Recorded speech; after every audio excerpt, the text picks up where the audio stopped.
Hello, brubs. We're back with Buried Alive, the terrifying history of our most primal fear. Does not look very good in this light. Chapter 1, Miracles of the Dead.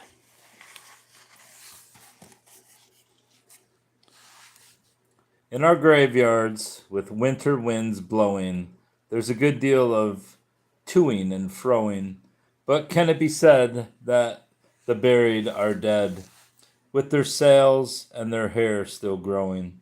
Anonymous, I mean their nails, not their sails. With their Jesus Christ, with their nails and their hair still growing. Anonymous, 19th century limerick. In classical antiquity, the absence of a heartbeat was the accepted sign of death.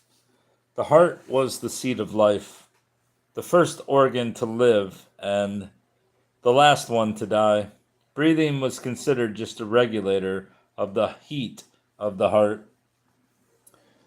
There was an awareness that the brain influenced reason and sensation, but the brain's actions were still deemed dependent on the existence of a functional heart. Aristotle taught that a person was an integral combination of body and soul. The soul could not exist without a body, and the death of the body meant the death of the soul. He recognized three parts of the soul with different actions. The vegetative soul regulated bodily vitality. The animative soul controlled motion and sensation. And the rational soul on the mind, or the mind, governed the higher mental faculties. The rational soul might die without affecting the vitality of the body. Indeed, animals could subsist their entire lives without one. The death of the vegetative soul always caused bodily death, however.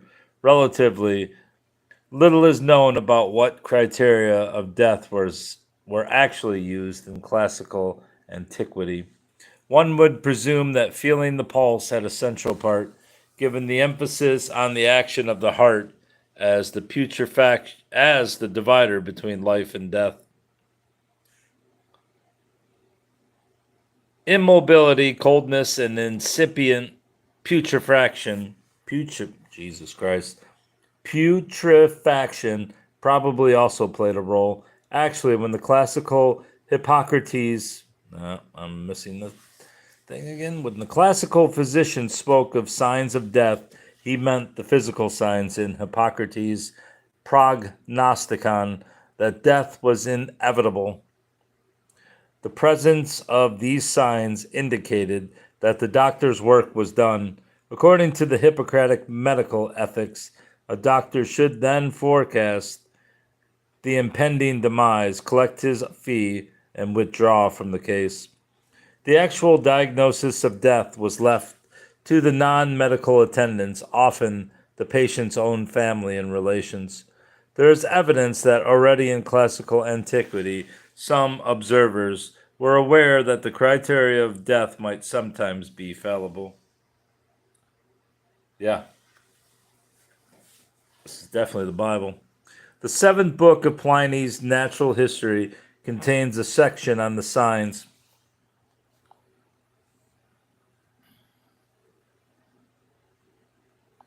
There you go. There's a fucking Bible, too. How'd you like that? The seventh book of Pliny's Natural History contains a section on the signs of death among the Romans. Rather pessimistically, Pliny wrote that the signs of death are innumerable, but that there are no signs that health is secure. Although many in number, these death signs were not always reliable. Shockingly, the consul Asilius Aviola and the praetor Lucius Lamia had both awakened on their flaming funeral pyres after being falsely declared dead, and the attendants could save neither of them from a most horrible death. Another Roman worthy, Gaius Aelius Tubero, managed to show signs of life while actually on the pyre, fortunately before it was too late. Pliny also mentioned several instances where people had been carried out on a bier to be buried, but returned on foot. He concluded such is the condition of humanity, and so uncertain is man's judgment, that they cannot determine even death itself. Plutarch told of a man who had fallen from a precipice and who lay motionless for 3 days before returning to life as his friends carried him to the grave. In Plato's Republic can be found the tale of an Armenian soldier named Er who was slain in battle. 10 days later, the surviving soldiers returned to bury the dead and were surprised to find that even though all other bodies were corrupted, that of Er was still intact. This finding did not weaken their conviction that he was dead, however, and they put him on a funeral pyre, where, to the great surprise of all those present, he returned to life and was saved. The very influential Greek physician, Galen, recommended great caution in certain diseases, like hysteria, asphyxia, coma, and catalepsy, since the signs of life could be suspended for weeks without affecting the chance for recovery. In his De Locis Affectus, he commented on a case report given by Heraclides of Pontus concerning a woman who had collapsed from uterine suffocation and was without a perceivable pulse or respiration for 30 days before reviving. Galen was also aware that some people who died from excessive joy or grief were known to recover. Moreover, he considered it unwise to consign to the grave too hastily those who had died from intoxication with alcohol or soporific draughts. In his De Medicina, the influential Roman physician, I can't say it, physician,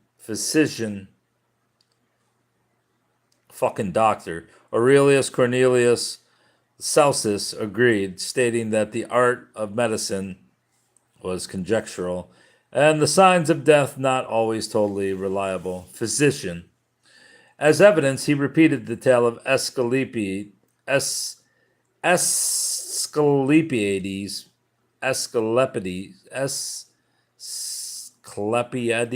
can't say it, of Prussia, I assume that's Prussia, who discovered that the corpse carried along in a funeral cortege was not really dead. But he also wrote that a sign should not be rejected if it was deceptive in just 1 out of 1,000 instances. If it held good in the other 999 patients, this controversy will recur again and again in the debate about the uncertainty of the signs of death.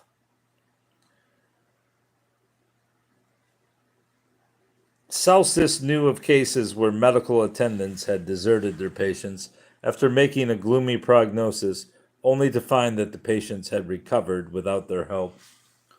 It was rumored, he wrote, that some people had even shown signs of life when carried to their funerals. There exists a manuscript of declamation attributed to Fabius Quintilian, but which is probably by a later Roman author, which contains some interesting observations concerning the reasons for delayed funerals in ancient Rome. The pseudo-Quintilian wrote, "For what purpose do you imagine that long-delayed interments were invented? Or on what account is it that the mournful pomp of funeral solemnities is always accompanied by sorrowful groans and piercing cries? Why, for no other reason but because we have seen people return to life after they were about to be laid in the grave as dead." Some interesting information about how the ancients viewed the reliability or lack of it, of their procedures for declaring people dead can be found in some ancient Greek and Arabic novels and stories. In the anonymous Greek novel Apollonius, Prince of Tyre, a physician finds a floating coffin with the corpse of a young woman in it. Some money has been put in the coffin, with a note stating that half of it should be used for a decent funeral pyre for the corpse, and the other half as a fee for the individual who found the coffin. The physician orders a funeral pyre to be prepared, but one of his apprentices actually manages to revive the presumed corpse by rubbing her body with ointment and oil. She makes her resurrection known by saying, "Doctor, please do not touch me in any way that is not proper, for I am the wife of a king and the daughter of a king." She turns out to be the wife of Prince Apollonius of Tyre, who was mistakenly buried at sea. It was equally fortunate and unrealistic that the coffin was not submerged by the waves. In a medieval Arabic tale, a baker eats a large meal of apricots and hot bread and falls lifeless to the ground shortly thereafter. The local doctor declares him dead from overeating, but fortunately, the famous doctor, Yabrudi, passes by as the funeral procession is on the way to the burial yard. Yabrudi examines the baker and demands to know exactly what caused his death. He then prepares a powerful laxative which soon has the desired effect. After a volcanic emptying of the bowels, the gormandizing baker revives and is able to walk back to his shop. A very long-lived and powerful itinerary or literary motif, which will be encountered many times in this book, is that of the heroine who is buried alive, but saved by a robber. The first incarnation of this legendary figure is to be found in the novel Chareus and Calithio by Sheraton of Aphrodisias, a Greek writer active between the 1st and 2nd century AD. The heroine, Calero, one day annoys her jealous husband, Chareus, who is ungallant enough to kick her so violently in the stomach that she falls unconscious. She presents all signs of death and is promptly buried in a vault. Poor Calero awakens in the tomb, however, breaks free from her shroud and cries, "I'm alive, help me," but no one can hear her, and she laments, "Alas, what misfortune! I am buried alive through no fault of my own, and I will die a very long death." But some pirates have decided to break into the vault to plunder it. They save Calero and later sell her as a slave. The same theme recurs in the novel The Ephesians by Xenophon of Ephesus, a Greek writer active at about the same period. The heroine Anthea is to marry a certain Perilaus, but she considers this a fate worse than death and procures poison from a physician. On the morning of her supposed wedding day, she swallows it. The physician abided by the Hippocratic oath enough to be unwilling to participate actively in the suicide of one of his patients, however, and substituted the sleeping potion for the poison. Less valorously, the elderly practitioner did not mention this substitution to anyone, and when Antheria awakens, it is in the tomb. At that moment, however, a band of robbers breaks into the vault to steal her valuable jewelry, with which she has been buried, and she is saved from her premature burial and later reunited with her husband. These stories certainly imply that the fear of being buried alive after having been mistaken for dead in a comatose state and of awakening in the tomb is a deep-seated one. The tale of the prematurely buried Calero and her pathetic lamentation in the dark and lonely vault must have been listened to with a frisson of horror. Much of the medical knowledge of antiquity was forgotten in the medieval times, and there are fewer sources pertaining to the signs of death and to the concerns about premature burial from this period. A remarkable anecdote tells that King Louis the Ninth, Saint Louis of France, fell ill in 1244 with some kind of enteritis. He was severely weakened by the incessant diarrhea, and his doctors considered him to be dead. But when Mass was said over the king's dead body, he moved and gave some other signs of life. Louis IX recovered completely, and in order to give thanks for what he regarded as a divine intervention to save his life, he equipped and led a crusade to Egypt. Another curious story of uncertain origin and doubtful veracity tells that Thomas A. Kempis, who died in 1471, was denied canonization because splinters of wood from the coffin lid were found embedded underneath his fingernails when the coffin was opened. Why, if he had been worthy of becoming a saint, had he made such desperate efforts to postpone his meeting with his Maker? The fact that some 14th century English aristocrats, like Elizabeth de Burgh and John, Duke of Lancaster, made bequests stipulating that their bodies be left above ground for several weeks without being embalmed, has by some observers been attributed to a fear of premature burial, but this was not mentioned in any of the actual bequests as the reason for these extraordinary delays. It has also been suggested that uncertainty about the moment of death and fear of live burial caused some medieval funerals to be long, drawn out affairs, and that the religious custom of holding a candle near the mouth of the person in extremis was a crude test of death, since a breath would cause the flame to flicker. Quite a few excavations of early cemeteries show that the most common burial positions were either with the arms by the sides of the body, the hands over the pelvis, or the arms crossed over the chest. But there are both Danish and British examples of skeletons found in gruesome, contorted positions, suggesting that the person was either killed violently and dumped into the grave face down or buried alive by accident as a punishment.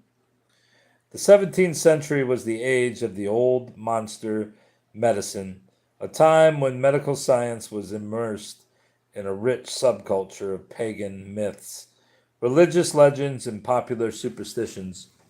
Death was defined as a state where life was extinct and the soul had left the body.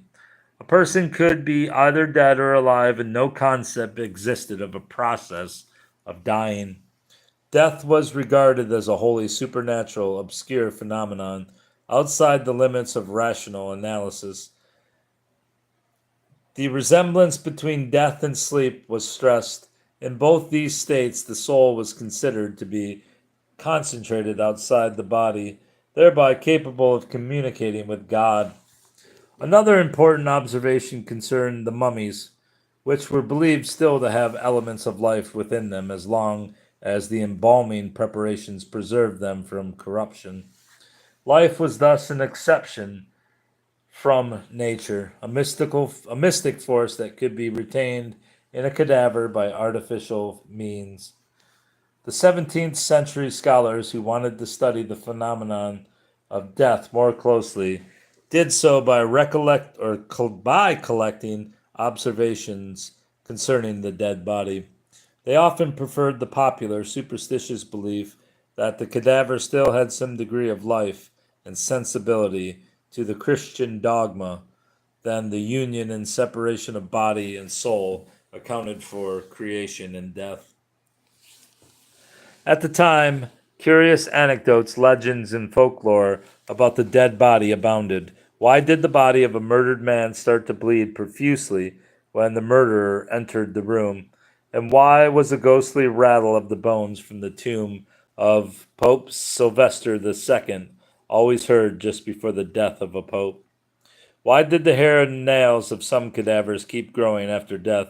And why did some of them even cut new teeth? Who are the more happy, the dead or the living?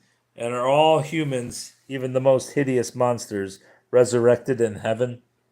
These were some of the questions addressed in Dr. Heinrich Kornmann's curious book, De Miraculis Mortuorum, a treatise on the miracles of the dead, first published in 1610. Among the section on incorruptible saints, screaming corpses, speaking skulls, and jumping specters, in Kornmann's book, is to be found a brief note concerning a certain Cardinal Andreas, who died in Rome and was to be buried in a cathedral, where the Pope and a body of clergy attended a service to honor his memory. But during the service, the Cardinal groaned and sat up in his coffin. This was looked on as a miracle and ascribed to the influence of Saint Jerome, to whom the cardinal was greatly attached. Another note describes the death of Archbishop Guérin of Cologne, who was prematurely buried in a tomb in his own cathedral and expired in the most lamentable manner. His sad fate was deemed just as miraculous as the phenomena discussed earlier. Another view of the miracles of the dead is given in the German medical practitioner Christian Frederick Garmon's similarly titled treatise De Miraculis Mortuorum. Like many other 17th century doctors and scientists, he was immensely erudite and preferred the compilation of numerous quotations from the classical literature and the ancient repositories of curious medical anecdotes to actual observations by himself or other contemporaries.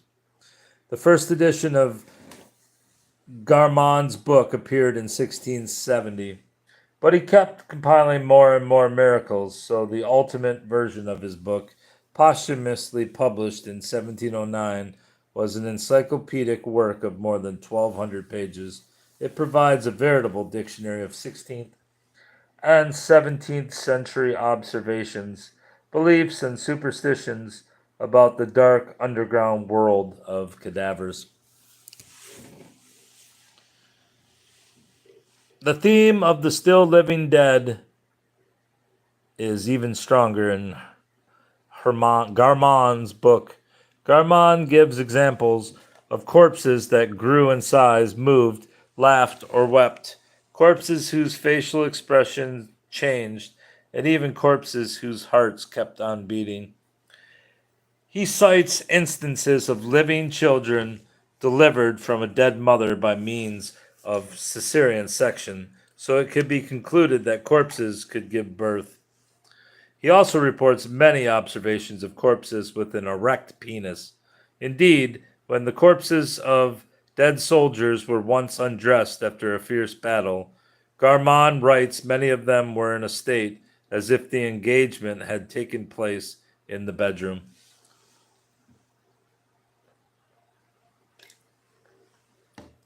The concluding 45 pages of his book deal with the miracles of resuscitated and resurrected corpses. Garmon had read about a certain Zoroaster who revived on the funeral pyre 12 days after being considered dead, and a boy described by a certain Dr. Velvisor who came to life when his coffin was put into the grave. The learned Veltius told a story that was well known at the time. When grave robbers dug up the coffin of a recently buried woman in Cologne, she revived as they cut her finger to steal a valuable ring. Exactly the same story was current about a young lady from Bohemia. Nowhere in Garmon's treatise is it concluded that these latter instances should perhaps prompt more careful scrutiny of individuals presumed dead to prevent the internment of still living people. The events are interpreted as miracles. Jesus Christ. The events are interpreted as miraculous resurrections rather than as actual rescues from the tomb. Another airy phenomenon was the masticatio mortuorum, the ability of cadavers to eat their shrouds, or even their own fingers and arms. Garmon devoted an entire chapter to these matters. Typically, a groaning sound is heard from the tomb, along with a loud smacking and chewing as the cadaver eats away. A dead woman had eaten her hands, and a man had devoured his entire body. There was no question that these noisy cadavers were actually still alive, and Garmon quoted observations where people had actually dug up the coffin in question and found that its groaning and chewing inmate had been reduced to a loathsome heap of putrefaction. The masticatio mortuorum was considered to be a bad omen, a warning that famine or disease was imminent. In 1734, the German doctor Michael Ramft published an entire treatise concerning the screaming and chewing of corpses in their graves.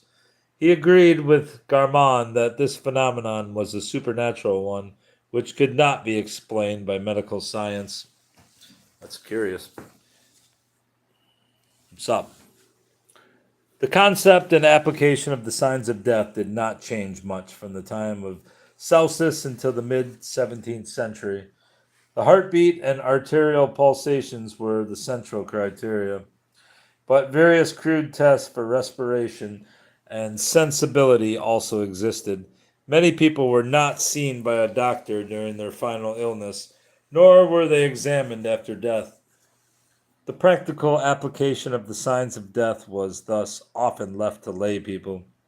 Some 16th and 17th century physicians were aware of the dangers of hasty funerals. Already the old Salmuth recommended caution in these matters. In particular,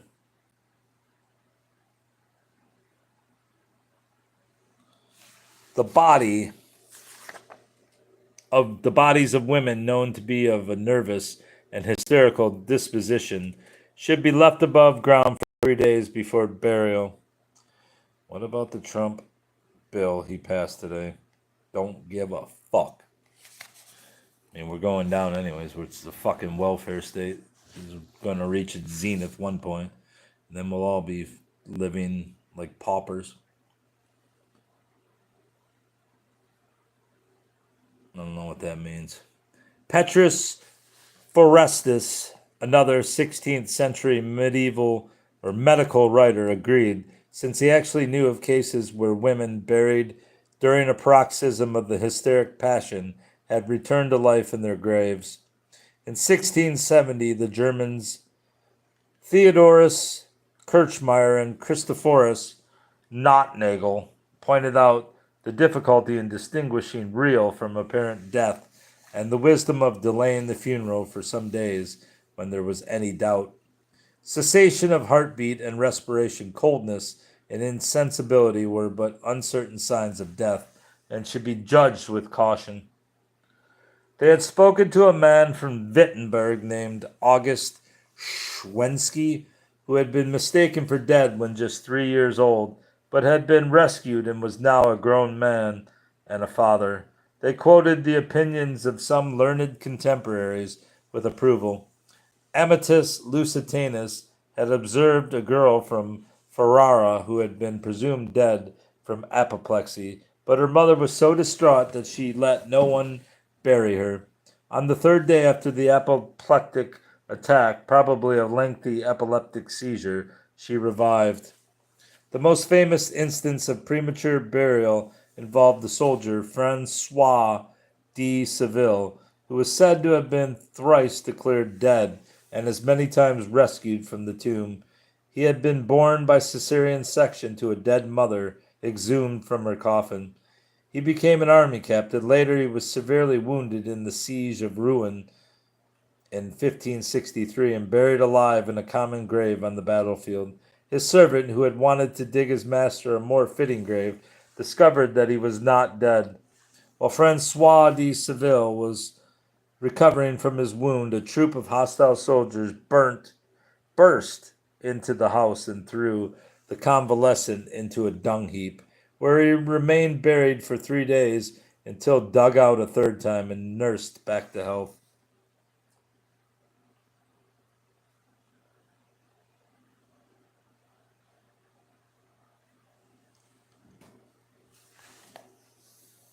Why are you persisting with this non-related topic?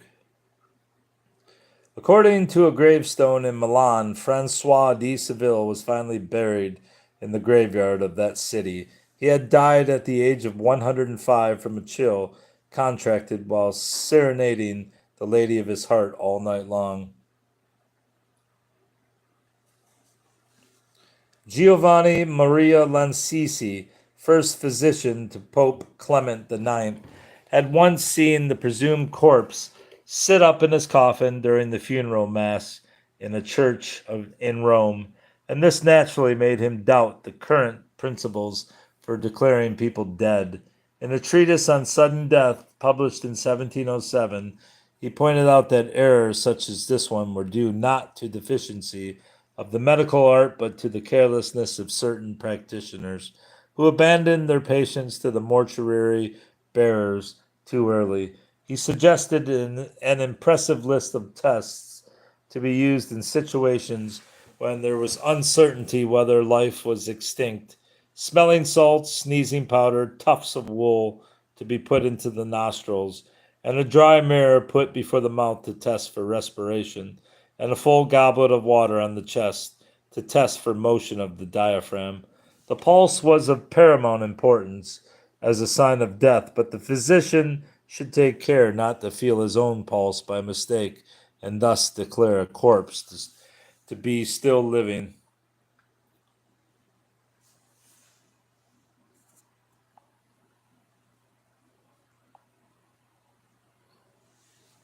That's how. The first evidence of any concern in England over the signs of death and the risk of premature burial appears in Sir Francis Bacon's Historia Vitae et Mortis. He knew that the famous philosopher John Duns Scotus had been liable to some obscure kind of fits, during which he became surprisingly deathlike. When he was staying in Cologne, he was declared dead and buried after a fit, but his servant came up and said that the wretched man had probably been buried alive. He, the servant, had been instructed to prevent this at all costs, but he had taken a detour and arrived too late. When Duns Scotus's coffin had been exhumed, it was seen that the corpse's hands were torn and the fingers gnawed, from which it was concluded that the servant's apprehensions had been only too valid. For many years, Duns Scotus's tomb had a plaque with a Latin inscription, which was translated as follows: "Mark this man's demise, a traveler, for here lies John Scott, once interred but twice dead. We are now wiser and still alive, who then so erred." Need more pages. Quite a bit of pages. I can make it though, I think. The 17th century medical and scientific literature provides little additional evidence that the English people of this time worried about premature burial. The subject of people buried alive occurs in some popular pamphlets, but these publications were notoriously fanciful and should not be taken as proof that the fear of apparent death and premature burial was widespread at this time. One of them, the most lamentable and deplorable accident, tells the sad tale of Lawrence Cawthorne, a butcher in Newgate Market in London, who suddenly fell ill sometime in 1661. His wicked landlady, eager to inherit his belongings, saw to it that he was hastily buried. But at the chapel where Cawthorne was buried, the visiting mourners were horrified by a muffled shriek from the tomb, and by a frenzied clawing at the coffin walls. When finally disinterred, Cawthorne's lifeless body was a horrid sight. The shroud was torn to pieces, the eyes hideously swollen, and the brains beaten out of the head. It was concluded amongst all the torments that mankind is capable of, the most dreadful of them, and that which nature most shrinks at, is to be buried alive. And the covetous landlady was roundly accused of having deliberately put the butcher living into the tomb.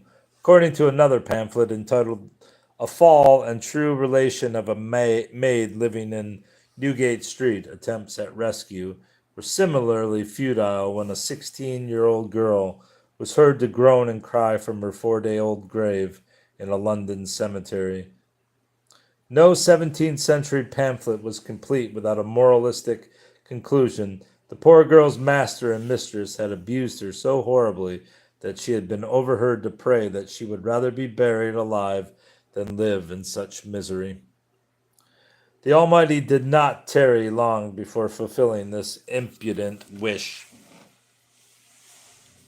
Much more sinister and also more truthful than either of these two pamphlets was news from Basingstoke, published in 1674, which heralded what was considered one of the most celebrated cases of premature burial of all time. Madame Blunden, a native of Basingstoke, unflatteringly described as a fat, gross woman who liked to drink brandy, one evening felt indisposed and ordered some poppy water from the apothecary. She drank most of it and fell into a death-like stupor. Her servant sent for the apothecary who had prepared the decoction of opium, and after surveying what was left in the bottle, the apothecary pronounced that she had taken enough not to wake up for 48 hours and would therefore never rise again. Madame Blunden's relations and servants were convinced by this dubious deduction on the part of the obtuse medical attendant. Her husband, the wealthy maltster, William Blunden, one of the leading citizens in Basingstoke, wanted to defer the funeral until he could return from London, but the vile smell from Madame Blunden's huge body was so overpowering that her relations unanimously decided to have her buried the day after her presumed demise. As the coffin was set down between two stools, one of the pallbearers was heard to joke that they had probably made Madame Blunden's coffin too short, since he had clearly seen her stir because she could not lie easy. The man was rebuked for his levity. 2 days after the funeral, some schoolboys were playing in the burial ground near the chapel of the Holy Ghost when they heard a hollow voice emanating from the earth near Madame Blunden's grave. Coming nearer, they could hear the plea, "Take me out of my grave," intermixed with fearful groans and dismal shriekings. Terrified, the boys ran to fetch their schoolmaster, but the brutal pedagogue took no action except to reproach them severely and to thrash some of them for telling such obvious lies. The morning after, the boys were back in the churchyard and heard the same ghostly voice from underground. This time the usher did not resort to his birch rod, but uneasily suspected that there might be something in this extraordinary story after all. He went to ask the verger to have Madame Blunden's grave opened, but this individual refused to do anything of the kind without permission from the churchwardens. This body met the same afternoon and discussed the matter at length. Not until the evening was Madame Blunden finally exhumed, the body being lamentably bruised and beaten. It was presumed that the injuries were self-inflicted during the horrid struggle underground. No signs of life could be detected, but the church wardens nevertheless posted some custodians to stand watch over the grave during the night.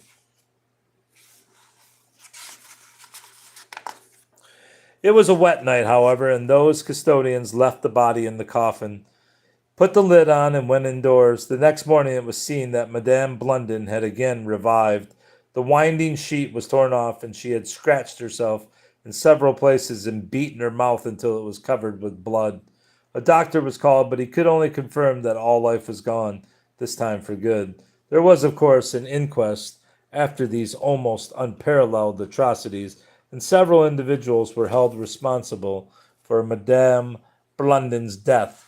But after a physician of the town, perhaps the same unwise apothecary who decanted the poppy water in the first place, had testified under oath that he had applied a looking glass to her mouth without being able to discern any breath coming from her, they were let off. The town of Basingstoke was made to pay a large fine, however, for this neglect. In 1819, the independent minister Joseph Jefferson made inquiries in Basingstoke whether any person alive could remember the dreadful fate of Madame Blunden. Two old ladies recalled that their ancestors had been among the schoolboys involved. They both used to say that they had heard a noise in the vault, and that the bruises on Madame Blunden's face and the dew inside the coffin had led people to conclude that she had been buried alive. Mrs. Parris, the local midwife, was blamed for having persuaded Mr. Blunden to bury his wife too hastily. The servant maid, Anne Runniger, who had handed her mistress the fatal poppy water, had lost her reason on account of the dreadful event. The ancient Holy Ghost Chapel in Basingstoke was in ruins already in Jefferson's times, but these ruins are still standing. It is known that Madame Blunden was finally buried in the Lytton burial ground closer to the chapel, not the chapel. In 1896, the burial reform propagandist William Tebb visited the Blunden vault, which he was in some way able to identify, although the inscription on the gravestone was completely obliterated. When I made the same pilgrimage to these interesting old ruins in September 1999, I was less fortunate in this respect, since all remaining older gravestones have been defaced by the combined actions of time and the elements. It is interesting to note that there is still a local tradition in these parts that a long time ago a woman was buried alive in this cemetery and that the place is haunted. It is easy enough to quote the 17th century medical works on the subject of the uncertainty of the signs of death, but more difficult to determine what impact the learned and obtuse discussion in these dusty tomes really had on the attitude of lay people. There are some interesting French data concerning this, however, gleaned from studies of early wills. After all, it was a natural thing for people fearing premature burial to insert a clause in their wills to make sure they escaped this dire fate. The earliest example of this is offered by Princess Elizabeth of Orleans, whose will, dated March 1st, 1684, explicitly requested that she not be shrouded until 24 hours after death, and that the body then be cut twice under the soles of the feet with a razor. The will of the parson Jean Poitevin, dated 1705, was even more elaborate. The parson desired that, at the chosen hour for God to call him up to his heavenly kingdom, his dead body be well taken care of. It should be carefully determined that he was really dead. However, by means of the most certain test of death, he made no suggestions himself. This was not, he stressed, because he was greatly attached to being alive, but because he had read about people being buried alive and knew that this had happened to one of his ancestors. The wills that specified any fears of premature burial were a small minority, however. An investigation of 1,000 Parisian wills from 1710 to 1725 turned up only two that had clauses about avoiding premature internment. Again, a townswoman requested to be cut under the soles of the feet before burial. And the widow of a marquis asked to be kept above earth for 24 hours before burial and to have her chest opened so that the heart could be seen, thus making a live burial impossible. In the 17th century, many physicians were aware of the risk of fatal errors in declaring people dead during plague or cholera epidemics. The epidemics of the time usually caused mayhem. The carnage of victims was almost unbelievable, and the authorities often tried to limit the spread of the disease by burying the victims quickly.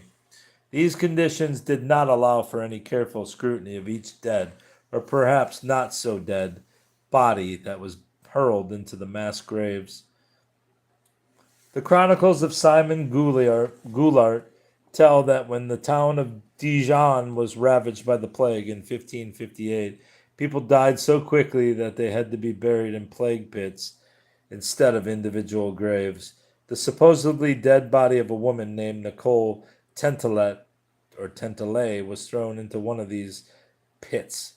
She revived the morning after and made efforts to climb out, but the weight of the corpses above her held her down. 4 days later, the gravediggers brought more corpses and fortunately observed Madame Tentele's predicament. She was taken back to her own house where she recovered completely.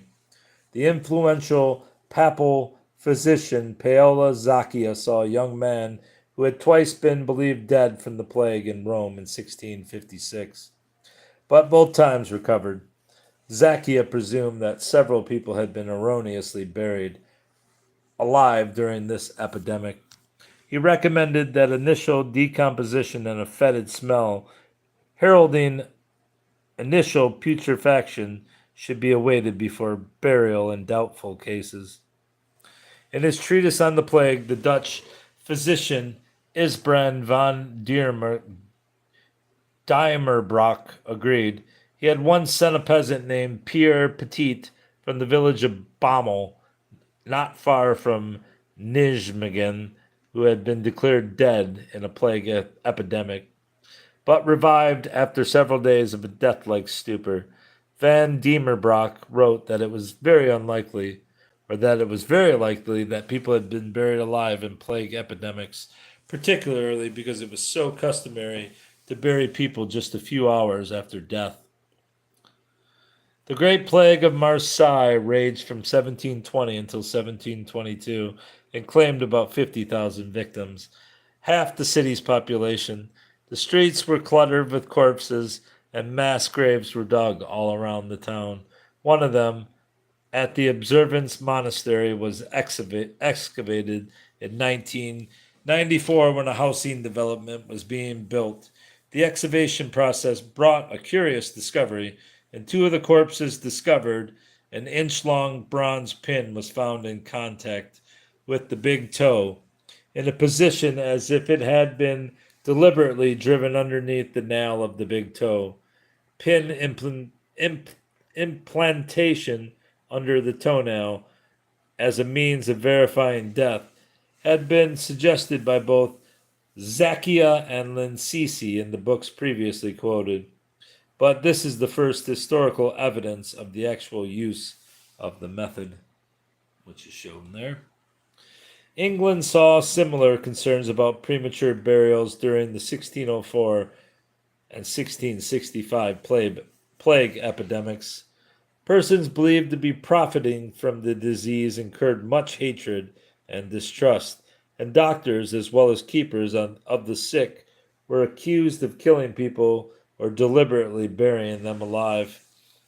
In the 1665 epidemic, a butcher in Newgate Market, thought to be dead, was not taken away from his room because of the negligence of the corpse beaters.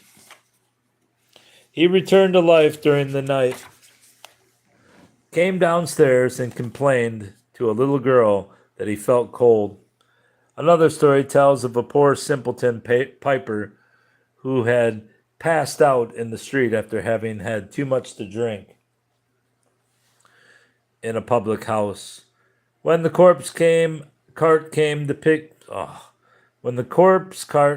by to pick up a corpse from the house next door, the men threw the piper's lifeless body onto the cart as well, believing him to be yet another plague corpse.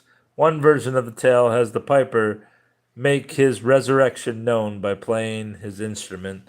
Daniel Defoe spoke to the man who drove the car, however, and found out the truth. The unconscious piper, buried under a heap of corpses, had suddenly shouted, "Hey, where am I?" when the cart was unloaded at the Mount Mill plague pit. The men were frightened, believing that he was a ghost, but one of them said, "Why, you are in the dead cart, and we are going to bury you." The simple piper replied, "But I ain't dead, though, am I?" which made them laugh. The poet William Austin spoke for many when he wrote, "Wisely they leave graves open for the dead, 'cause some too early are brought to bed. One out of trance returned after much strife. among a heap of dead, exclaims for life. One finding himself as some maid hard laced, or as a watch for pocket, straitly cased, equally terrified with pain and fear, complains to those who can neither speak nor hear. That's going to be it for this chapter.